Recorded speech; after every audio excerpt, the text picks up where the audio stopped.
Halo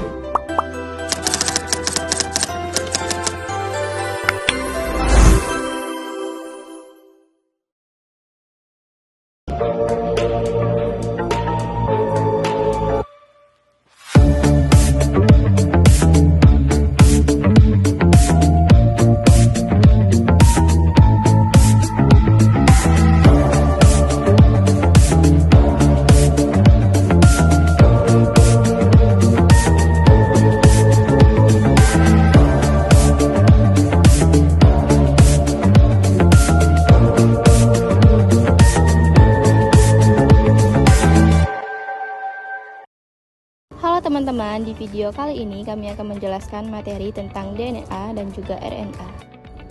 DNA dan RNA merupakan molekul inti dalam biokimia kehidupan yang menyimpan, menyalurkan, dan mengekspresikan informasi genetik pada semua makhluk hidup. DNA berperan sebagai arsip genetik permanen, sedangkan RNA berfungsi sebagai perantara dalam ekspresi gen, termasuk dalam proses transkripsi dan translasi. Hubungan keduanya menjadi dasar dari dogma sentral biologi molekuler. DNA menjadi RNA menjadi protein. Struktur kimia DNA. DNA adalah polimer nukleotida yang tersusun atas 3 komponen utama. Yang pertama, gugus fosfat yaitu PO43-min. Yang kedua, gula pentosa jenis deoksiribosa yaitu C5H10O4. Yang ketiga, basa nitrogen yang terdiri atas. Yang pertama ada purin admin A dan guanin G. Yang kedua ada pirimidin yaitu sitosin C dan timin T. Dua untai polinukleotida DNA berikatan secara antiparalel 5' menjadi 3' dan 3' menjadi 5' melalui ikatan hidrogen komplementer antara basa nitrogen. A berpasangan dengan T, 2 ikatan H dan G dengan C, 3 ikatan H.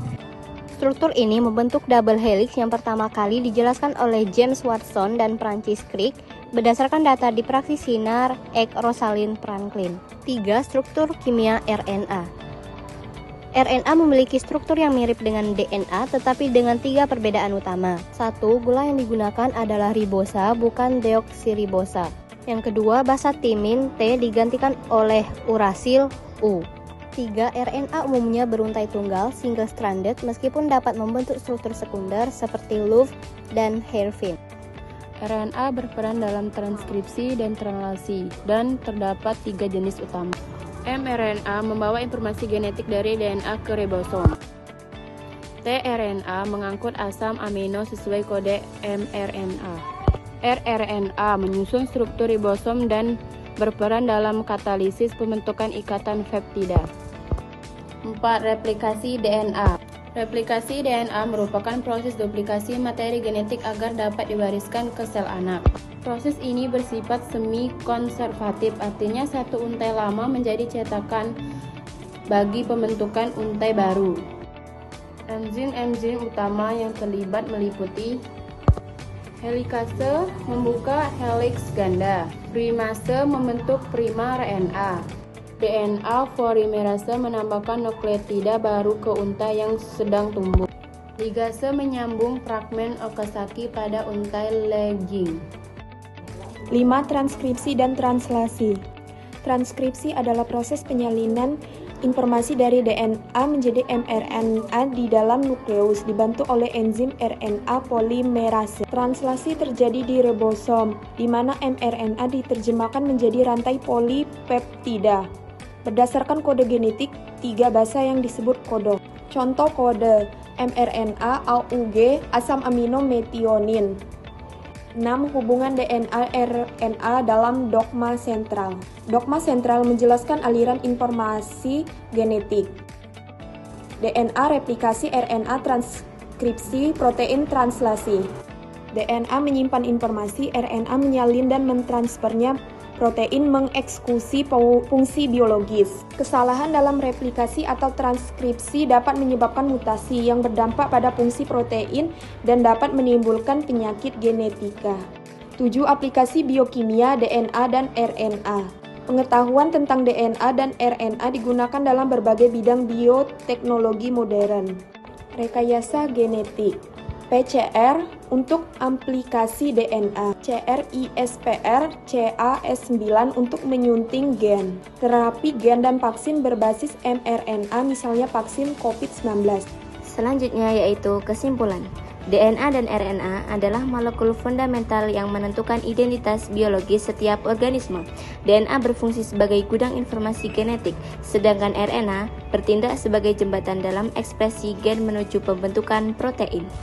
Pemahaman mendalam tentang struktur, replikasi, dan fungsi keduanya menjadi dasar dari biokimia, genetika molekuler, dan bioteknologi modern yang membuka peluang besar bagi pengembangan ilmu kesehatan, pertanian, dan industri farmasi. Kaitannya dengan Al-Quran dalam Quran surah Al-Mu'minun ayat 12-14. A'udzubillahi minasyaitonirrajim. Bismillahirrahmanirrahim.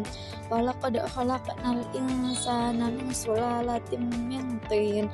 Summa ja'alnahu nutfatan fi qararin makin. Summa khalaqnal nutfata 'alaqatan fa khalaqnal 'alaqah فخلقنا العلقة مضغة فخلقنا المضغة عظاما فكسونا العظام لحما ثم أنشأناه خلقا آخر فتبارك الله أحسن khaliqin, yang artinya, dan sesungguhnya kami telah menciptakan manusia dari suatu saripati. Kemudian kami jadikan saripati itu air mani dalam tempat yang kokoh. Kemudian air mani itu kami jadikan segumpal darah, lalu segumpal darah itu kami jadikan segumpal daging, lalu segumpal daging itu kami jadikan tulang belulang, lalu kami bungkus tulang belulang itu dengan daging. Kemudian kami jadikan dia makhluk yang berbentuk lain. Maka Maha Suci Allah Pencipta yang paling baik. Ayat ini menjelaskan tahapan penciptaan manusia secara berurutan, mulai dari saripati tanah hingga menjadi makhluk sempurna. Dalam konteks biologi modern, ayat ini mencerminkan proses perkembangan embrio yang dikendalikan oleh informasi genetik dalam DNA dan RNA.